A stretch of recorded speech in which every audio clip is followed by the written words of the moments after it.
Champions League match day 4, and Adidas drops a bunch of new jerseys for the FIFA World Cup next year. Hi, my name is Diego Cerrone, and with me, Coach John and Carlos Castro. How are we doing, boys? Doing good, man. It's Wednesday.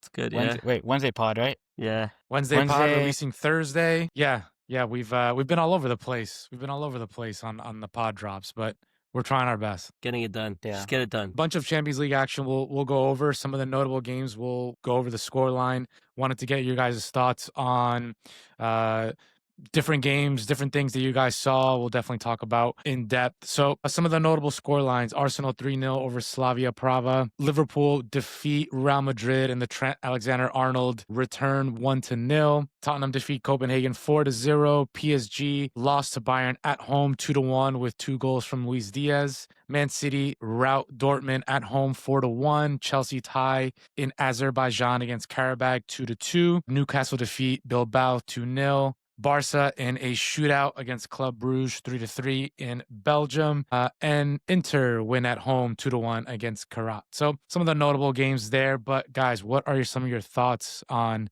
some of the action that went down today and yesterday in the Champions League? I guess let's start off with yesterday.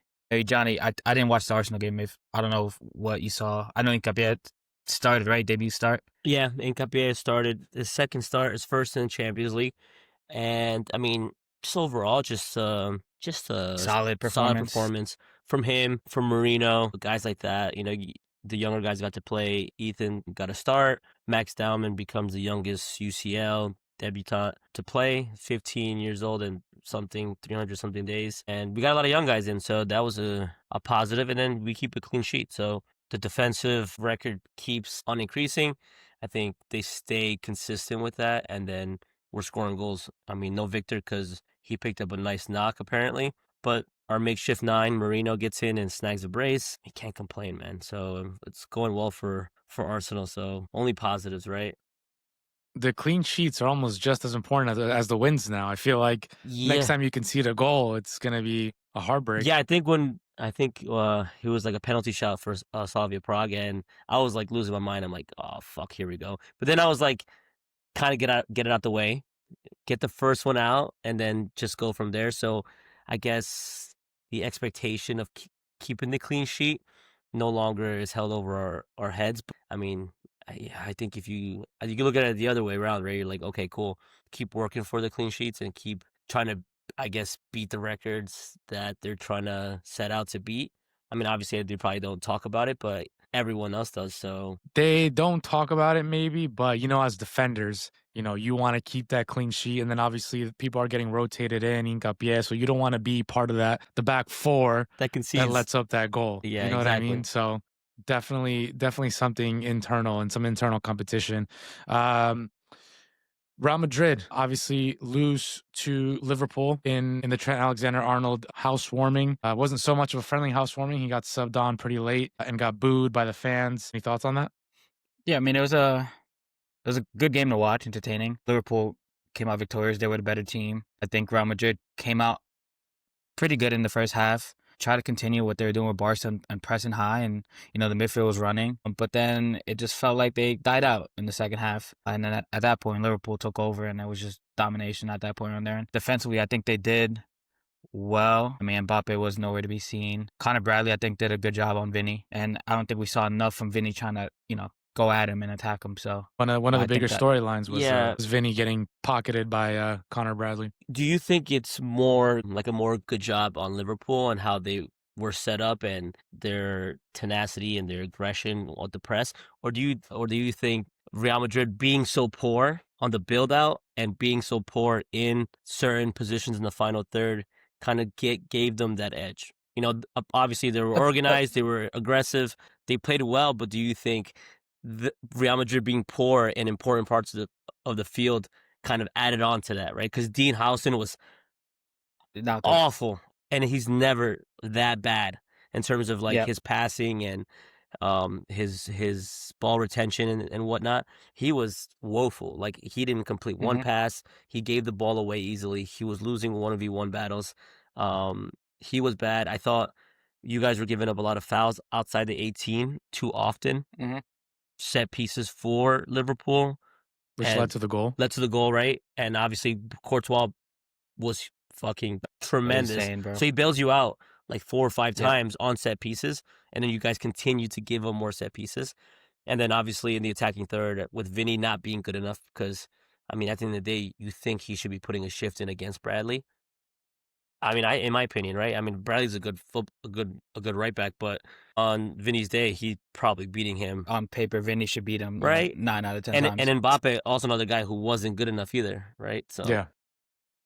I mean, it's a bit of both, right? Like, they weren't good playing out the back because of Liverpool's high press and, kind of keeping them, I don't know what's the right word I'm trying to say, but like they're just so pinned back that's what led, I think, to a lot of the mistakes. So it's a bit of both. I think at the end of the day, Liverpool played with more intensity and more heart. They came out to play Real Madrid, and Real Madrid just, pulled up to Liverpool and they were strolling around. Yeah. So a bit of both. Real Madrid weren't good off the back, but that's due to, I think, Liverpool's high press and intensity for the day. But I do think you guys have the players good enough to break press. To beat the press, but sometimes Yeah, it might have been turned up a notch, right? a notch. Champions League night, I don't know. I think Real Madrid were, We're up for it. I don't know, up for it. Yeah. Yeah. Because I just think maybe they weren't prepared for just the speed, the intensity, and then obviously I Slot think probably had. they were there, but I think they died out. They couldn't keep up with the intensity for the full 90 minutes. Yeah. Because it looked like someone took like the battery out Literally. and it just stopped. Exactly. Yeah. They're doing that for 40 minutes, right? They Yep. were doing it on 40 minutes. They were breaking the press. They were beating whatever. And then the second half, it was just kind of like night and day. Yeah. And at the end of the day, like in most football games, you don't see a team playing that intense and full high press for as long as Liverpool did, I think, yesterday. Correct. That's why Or no. I agree because it's hard to maintain that kind of aggressiveness for 90 minutes, right? Mhm. But that's why I think I Yeah. made a comment in the chat. I'm like, someone needs to just put their foot on the ball for Real Madrid and kind of just slow the game down and kill it and Mhm. just kind of keep possession. So then you are feeling confident after a wave of transition where Liverpool's being aggressive, but they didn't have anyone who can, get in the middle of the pitch, put their foot on the ball and kind of just knock it for a bit and keep it. And that's also due to the poor quality, like Dean, like he was giving away 5-yard passes with like no pressure and like giving away throw-ins and giving up possession in the final third. And I mean, obviously that could have that's one of the things, right? That wasn't good enough, but like there was no one to just put their foot on the ball and kind of dictate the tempo of the game or maybe take the sting away from Liverpool. So I think that was also one of the things I'm like, with the quality you guys have, I don't know, obviously, who knows, right? It's like they're good enough to beat that press, but I think over 90 minutes, it was just an off night for a lot of them in the midfield. Hungover from the Barca win, right? Such emphasis on the Barca game and all that it meant to play at home, to win that game, all the talk that was being had. So, yeah, tough. It's tough to follow that up with away Anfield Champions League night. And Liverpool was the Yeah, best for sure. they've looked all year. They played really well. Yeah. I mean, like, yeah, if you've seen them all year, this is probably the best they've looked. With obviously, being a little poor from Real Madrid and then Liverpool being at their best of the season. Obviously, 1-0, I mean, at Anfield, off a set piece. Right. Could have gone Could worse, go either right? way. You take it. Yeah, it could have been a 3-4-0 game, Yeah. honestly. Yeah, I mean, and good for Liverpool as well, right? Because we've been talking about them struggling in the Prem. They obviously got that win in the Champions League a couple of weeks ago, but good on them to bounce back and get that result against a tough squad. I want to briefly talk about Bayern and PSG 2-1. It was a game where Luis Diaz found the net twice and then gets a red card right before halftime. Awful challenge to Achraf Hakimi, who is out for, I think, 6 weeks. So he might miss the first 2 weeks of the AFCON, which his country, Morocco, hosts. So definitely a reason why he was so upset when the challenge happened. Then Bayern play a man down. PSG go at him basically the whole second half for 45 minutes. They find the goal pretty late, and then I think they found the goal maybe in the 70th minute, and then they had 20-ish minutes where they couldn't find the equalizer. I think João Neves had a header where it went just wide, could have been 2-2. But for me personally, seeing Bayern for the first time play the whole game, very impressed with Bayern and what Vincent Kompany is doing there. Obviously, only one half they're at full strength, but they looked really good. They looked really good, and they have some good young pieces there, especially in the midfield as well, that I really liked. Very well balanced, and they were able to maintain the the 2-0, 2-1 scoreline and really keep a great team like PSG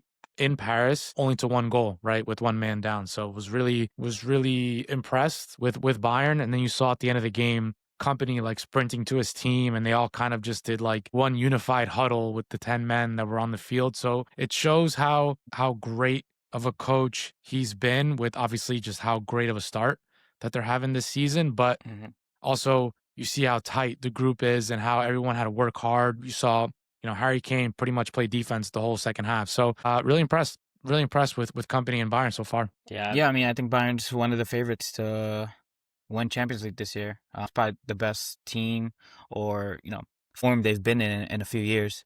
Obviously, it's Company's second year. He gets over that first year of, new system, new team, new league. And right now they're well-oiled machine. And as you said, really balanced. Yeah, humming. they're good. Yeah, 16 games defeated. I don't think they even have a draw. So, I mean, the next game they play is Arsenal. So 2 undefeated teams in the Prem. So that's going to be a fun one to watch. It's at the Emirates, so I guess you can tilt it a little bit to the Arsenal, but it's going to be a good game. Like you said, I think defensively they're set well. I mean, Harry Kane, guy's so fucking versatile, bro. He can He's play nice, man. anywhere. He has him in the 10 spot.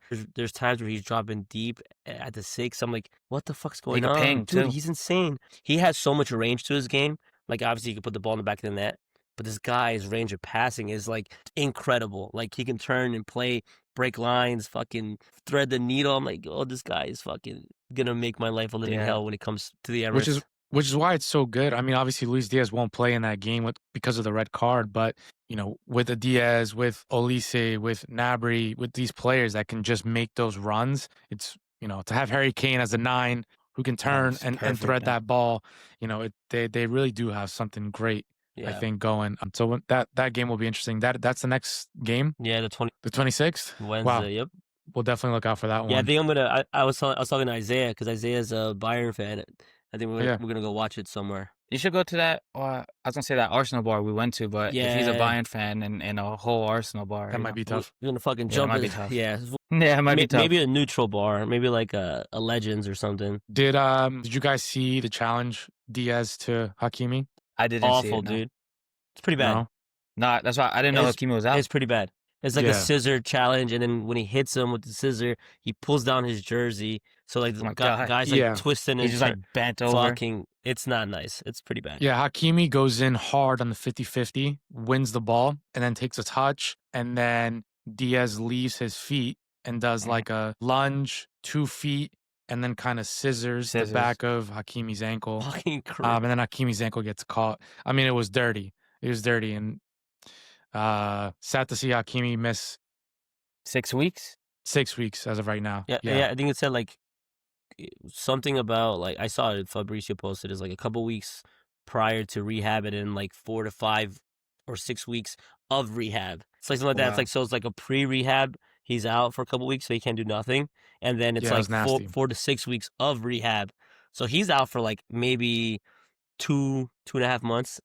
Yeah, 3. So maybe he misses the whole thing. Yeah. So it's pretty. Yeah, he knew it too. Like you saw. Yeah. Full tears, full emotion when he was on the ground. But yeah, it was a great game nonetheless, though, and it sucked that Diaz got the red card because I would love to see 11-on-11, seeing Bayern really continue to go at PSG because they were the better team in that first half. I want to shift gears to Barca and Bruges. We obviously were talking about it in our chat. 3-3 in Belgium. It was a back and forth game. I think Barca had to come back each time to tie the game up. But yeah, poor on the Barca side.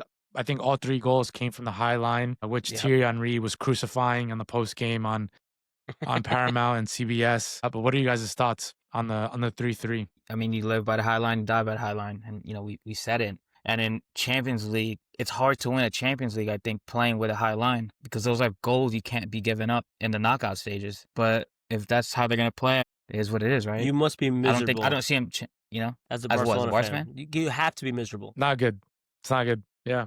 There's no way you're gonna sit there and tell anybody that that's entertaining and attractive football. You're just upset. For the casual, well, I mean, for the neutrals, for the people who are hate watching, the neutrals is what I meant.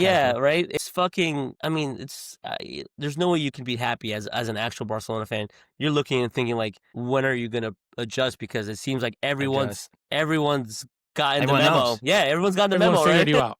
Yeah. So a late man runner. And it looks. And they beat him every time. And we said it last year. We said, dude, the third man runner, just fucking just train it. Bing, third man, go beat the line. And like, it kind of looks like, I think it was the second goal. It looked like something like out of a high school game, or like something we saw back in the day, like kids trying to like play the offside trap. And Yeah, run sideways. Yeah. And it looks, I mean, I think it looks awful. I think it looks like textbook amateur hour. And then like, just defensively, they just look out of order. They don't look too good. So I mean, It's just Swiss cheese on the defense. It Yeah. looks like how I defend on like FIFA on the PlayStation, like a video game. You get a ball sent through and it's just wide open. When you toggle it to like a high press or something like that. Yeah, you're on like high press, then like you just- ultra attack. Yeah. You're done. Yeah. my God. Yeah, dude. as a Barcelona fan, definitely frustrating. And then you see Yamal, right, bailing Barca out. Great goal in the second, chips it, own goal for the third. But still, you know, It like was a it's sick own goal. yeah. I mean, but you can't depend on Yamal bailing you out every time. And like you It's not guys said, sustainable. not sustainable. Like we said with Liverpool, right? Getting those early wins, it's just not sustainable. And, you know, almost thank God that Inter Milan knocked out Barca last year, because the final probably would have been the same result or worse with that Barca high line against PSG. So it's frustrating. And again, I don't see it changing. So as a Barcelona fan, I don't think you should expect anything different from last year. They'll probably make it round of 16, quarters, maybe semis, depending on who they play against. But, you know, I don't see this team winning a Champions League playing like that, unfortunately. It's tough in the tournament. No. I mean, over the course of a season, they did it last year, right? It's possible, but when it comes down to it and you have 90 minutes and you're not supposed to go goals, playing a high line isn't the way to go. 3 goals in Belgium is not good. Brutal. I mean, you can't take credit away from Club Brugge, because even They last played well. Good finishes. last year they made a good run in the Efficient. Champions League, right? They made a good run in the Yeah. Champions League. They're building off it. It's a good team. Like, they have good players. And they took their chances and they scored, right? And I don't know if you guys saw the last play. I don't know what you guys I didn't think it about was a that. penalty. I didn't think it was a penalty. I don't think so either, but I do think the goalie's always going to get that. Sometimes, but I can Right? also see other games where they don't call it. right? I agree. I think it's a soft PK. I think they got bailed out. I think it's VAR. I mean, I'm not going to say VAR bailing out Barcelona like always, but kind of, right? Only VAR, I think, would overturn that, because I think the ref was right there and you see that and you see him like flop and fall after taking a bad touch. And when you slow it down and then see it in super slow-mo and you see he gets touched, that's why you overturn it. But he gets touched. I think in live, because he puts his foot down on the Correct. guy sliding by. Correct, because You the know what I guy mean? slides by and doesn't make any contact. Like, he clears Szczesny, and then Szczesny, with his dramatic drag back, makes contact when he's moving his foot back. Then obviously there's contact, and then he makes the most of it, right? But like, Yeah. I mean, it's tough. You're protecting the goalie at that point, but it's not. Yeah. It's not a foul. I think it's super soft, and I think it's unfortunate for Club Brugge, because that's 4-3, and Barcelona's going back to Spain with 0 points. Yeah, they got lucky. They got lucky and bailed out once again. All right, fellas, let's go over the new Adidas drop that dropped, I think, today. Yeah, I think it was today, early in the morning, our time. But I want to go over some of these jerseys. Let me know some of your thoughts. I think I have a favorite, and we probably all will agree. It's not the clearest picture, but Mexico's fucking Nonetheless. phenomenal. Yep. That one's fantastic. Mexico and Germany are phenomenal. Even Japan. Let me see what's mine. I do like Japan's a lot. Yeah. Yeah, Germany, Japan, Mexico. I'm gonna have to cop that Italy I guess one too. that's- Not gonna lie to you. Italy one is fresh. It's Yep. just the blue, man. Just classic blue Italy with the little details, right? You can see in the jersey, and then the shoulder, the 3 stripes. I think 3. Yeah, that's top tier. Yeah, honestly, it might be Mexico and Germany as the best. Mexico, Germany, Japan, bro. That's my 3. Well, Germany is a callback to an old kit, right? Yeah. I think they put. Yeah, that's like a 1990 World They Cup. shared Walter with that jersey, but it was long sleeve, and anything long sleeve, you just put it long sleeve. I'm like, oh, that's fucking Yeah. gonna have me fucking squirming for one. Colombia's jersey, pretty basic, I think, right? Looks similar It's to just like the the one that old they always ones. have. Yeah. Yeah. Looks like garbage. Mexico one is fire. I mean, that's That's so cool. They needed a fire kid they're hosting, right? Azteca. That's true. Kind of like That's true. That's Aztec. an Co-host. Aztec kind of feel. Kind of dope. I really like that. The Spain one Yeah. Spain one's not the I worst. don't like it. I like, you know what I do? don't. You know what I like about it? It's the shoulders are Blue? different color. Yeah. Yeah. It's just a little It's different. it's a callback from another old jersey that they have. I just Yeah. That don't looks know like what the year. 2010 one that they won the World Cup with. A bit. It Yeah. reminds me of like when like Hierro used to play on the team back in the day. Exactly. Right? Like the old Exactly. one. Yeah. Let's see if we can do a close up. Algeria. Wow. The Algeria one's pretty fresh. Wow. That is pretty nice. Actually, that does look. You can see like the stripes, right? The stripes Yeah. coming down. Yep. That's pretty nice though. It's clean. Yeah, I like that. The white. Clean. Adidas has. Argentina, it's okay. That just looks basic. I guess they try to change it up with the light blue. I don't like how it I don't like the fades. I don't like the 3 stripes on the.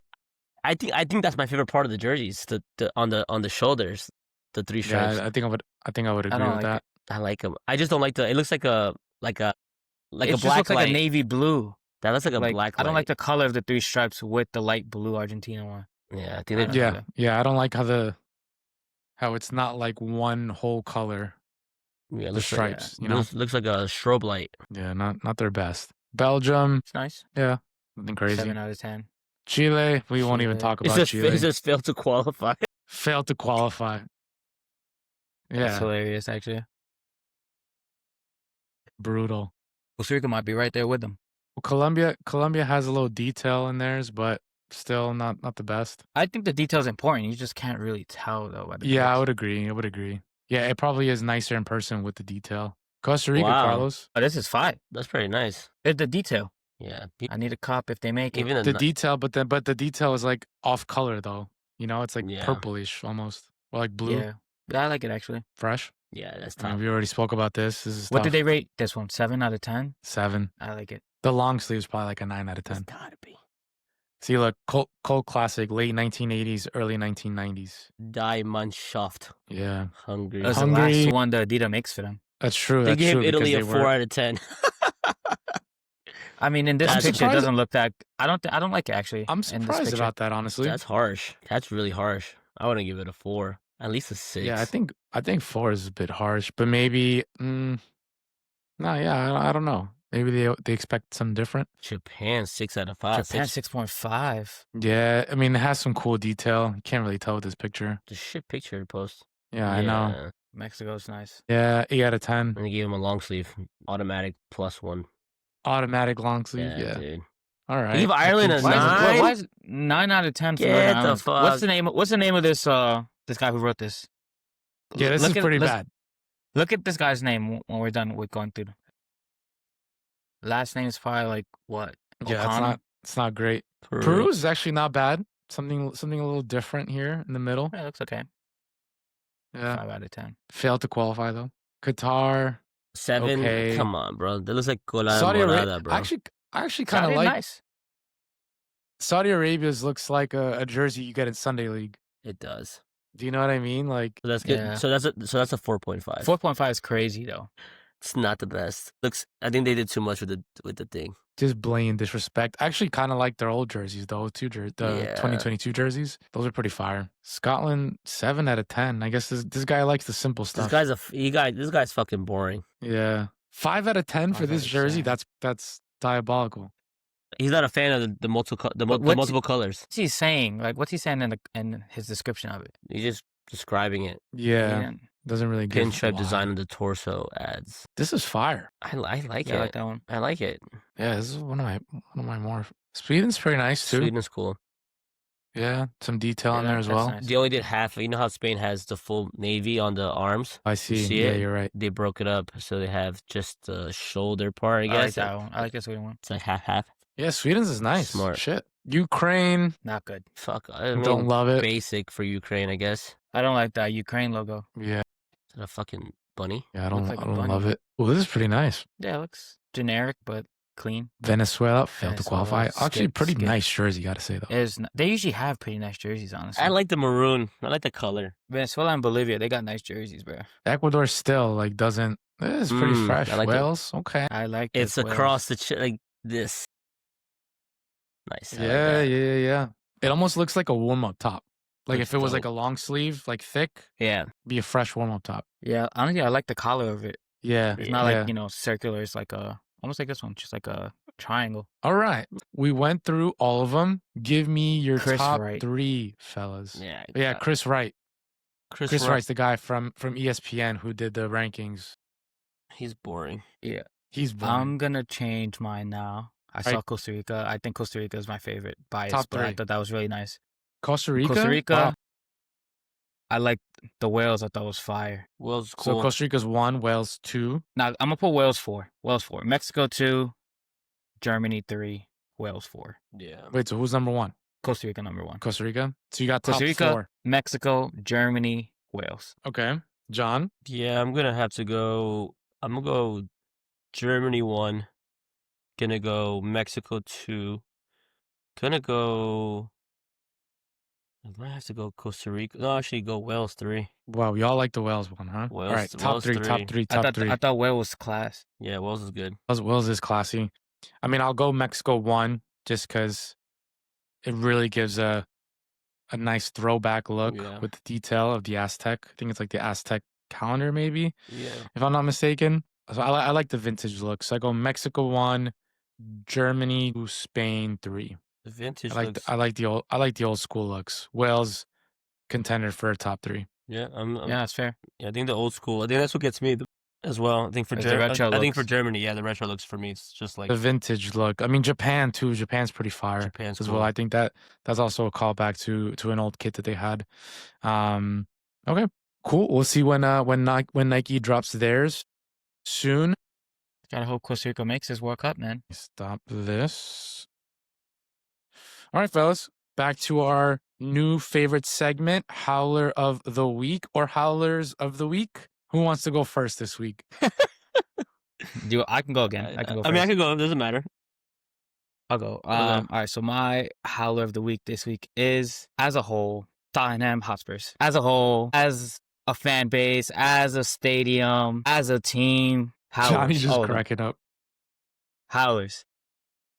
We can just go over the weekend. They put up a 0.05 expected goal ratio against Chelsea. 3 point The lane. worst offensive performance of the season. One of the worst in the history of the Premier League. The worst of Tottenham's in the last 15 years, I think I saw. So horrific offensive performance from Tottenham. And besides that, I saw a stat that said Arsenal only has 6 more home losses at the Emirates than Tottenham do at their new stadium. Arsenal's been at Emirates since 2006. Tottenham just moved into their stadium in 2019, I believe. And in that 12 extra years of, the Emirates being a home stadium for Arsenal, they only have 6 more losses than Tottenham do. Damn. Losing at home in front of their fans consistently, it's horrific on offense. And them just being our banter club that we all like to see fail. So for that, Tottenham Hotspur is my howler of the week. Wow. Some good stats. Even though today Pretty good. they did have a nice goal from a defender, Oh my Van de Ven. god, bro. They did have a nice goal. which might be Puskas. what is it? A Puskas Pushkas, yeah. nominee, right? Very Gareth Yeah. Bale like in the Champions It League. was. But totally agree. They've been shite at home. And the thing is, Bad what's stadium, funny? You know what's funny that you mentioned the Mickey Van de Ven goal is that these social media and like I guess pundits like TNT and stuff, they put his goals. He scored 6 goals as a defender, and then they posted Victor Gyökeres at 6 goals as well. And I'm like, why are you picking an Arsenal player? Why not compare his 6 goals to the rest of his fucking team? Like Richarlison, who's fucking disgusting, who's fucking awful, and whoever else plays up top. Or if you're gonna compare different clubs, then compare his goal ratio, Victor's Gyökeres' goal ratio, and then compare the defensive ratios. How many goals they let in and how many goals we let in. But it's always back to comparing a Tottenham player with an Arsenal player. When you can also compare Mickey Van de Ven with Wirtz and Alexander Isak or someone else. But they always go to compare to an Arsenal player. It's Hey, just man. It's just rage bait. culture. It's rage, Rage yeah, bait. and they can click and it's And not they just rage baited you because you are They did bad. rage bait. yo. I'm like They did rage bait. I'm like, this is fucked up. You know who said it to me? Chino Andres. He's like, yo, dude, what the fuck? Why they keep sucking us? I'm like, they're always gonna do it, bro. It's for clicks. That's exactly what I told him. Like, it's for clicks. It's the best. sure. Why would they Great debate. Why would they compare him to Wirtz or compare him to Alexander Isak? He's not gonna get enough clicks. Yeah. And so they compare him to Victor. course. I'm like, all right. I mean, that makes sense. But I'm like, come on, man. Or with Charleston, they know his shit. It'd be hurting you a little bit. Those comments. They got you, John. They got you. got It you a doesn't little hurt me. I'm just like, damn. And I retweet everything. Like, fuck. Like, fuck, whatever, dude. I can't win them all. John, you want to go, or do you want me to go? Yeah, I'll go. You know me. I like, Carlos likes to pick teams. That's Howler of the week. I'm more of a local celebrity kind of guy. I like to pick the locals. What's Kevin Mariscal? I'm gonna have to go with Cliver Hachimura. That's not his last name, but it's kind of like his last name. Obviously I got so much love for Cliver. We played together at Rutgers, Carlos, obviously, and he's played with us in a bunch of pickup games, Sunday leagues and stuff. So we go back and forth. Cliver's a big Barcelona fan. He hates Arsenal, like with a passion. I've never met somebody who hates Arsenal the way he does. He hates Arsenal because you love Arsenal. But I don't understand why. He just hates him, right? So I think he has personal vendetta. Personal vendetta. Someone in his past life loved Arsenal and hurt him. So I think this is why he's taking it out on me. But the reason why he's my Howler of the week is because he had the audacity to tell me that Balde was top 2 left backs in the world. Top 2 being number 1 ahead of Nuno Mendes. And I'm like, that doesn't make sense because he's not better than Ricardo Calafori. He's not better than give me a left back, Carlos. Cucurella, right? He's not better than them. And obviously today is another example why he's not the best left back in the world. And when I told him that's best left back in the world is crazy. Is he better than Anthony Robinson? I don't think so. U.S. men's national team? I don't think so. They're right there. Anthony Robinson was one of the best left backs in the Prem last year. I don't think Balde being in the Prem would be able to keep up. I don't know. That's a crazy. And he said it with his chest, and then I'm like, he didn't even have a better season than Lewis Skelly last year. And he said Miles isn't better than Luke Shaw. And I'm like, all right, cool. I'm like, you're a fucking gimp. I'm like, you're fucking taking the piss now. I'm like, you're taking the piss now. Yeah. So now here we are. That's funny. So Cliver Hachimura, you're my Howler of the week because you make fucking outlandish comments like that. And today, I didn't see you on Twitter. Usually you're the first one to always about something. Hey, you see the 3 goals, you tell me if Balde is the best left back in the world. And that's for everybody. So if you watch this, let me know. In the comments, let us know what you think of Balde as being the best left back in the world. I don't even know if Barca fans would agree with that. He's the diehard one. He's the real one. He loves Barcelona with all his heart, Tough. We need a pod with Kevin and Cliver. We're gonna call Kev at the end of this.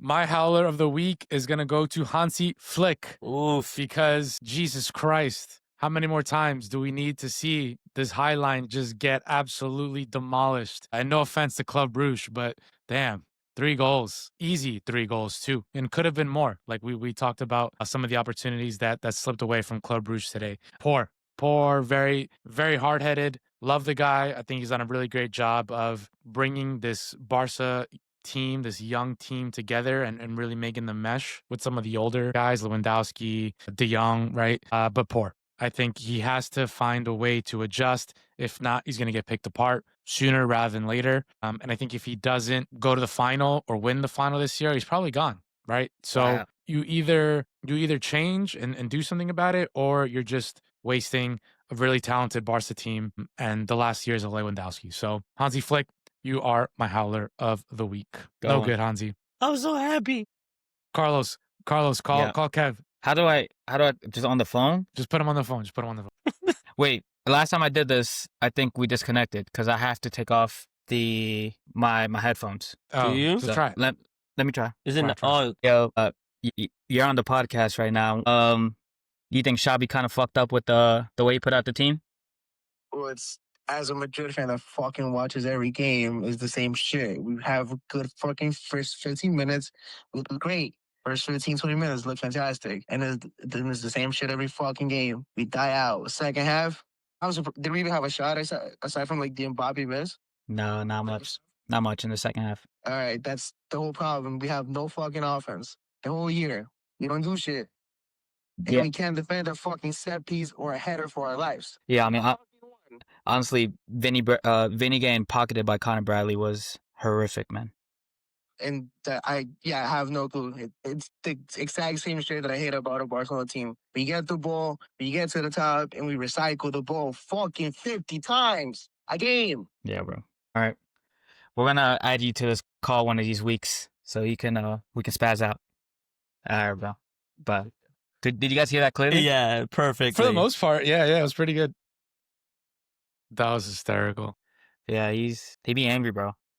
He sounds very angry. Yeah. Even like when he's home by himself, like he is angry. Like the way he's yelling, like he's gonna be in his room watching the game by himself, yelling at this TV. Like that's just how he be rolling. He'd be rolling with that. Kudos though, because you gotta have a strong heart. About to put himself in cardiac arrest. Yo, for real. Jesus. All right, I'm gonna end this. See you, fellas.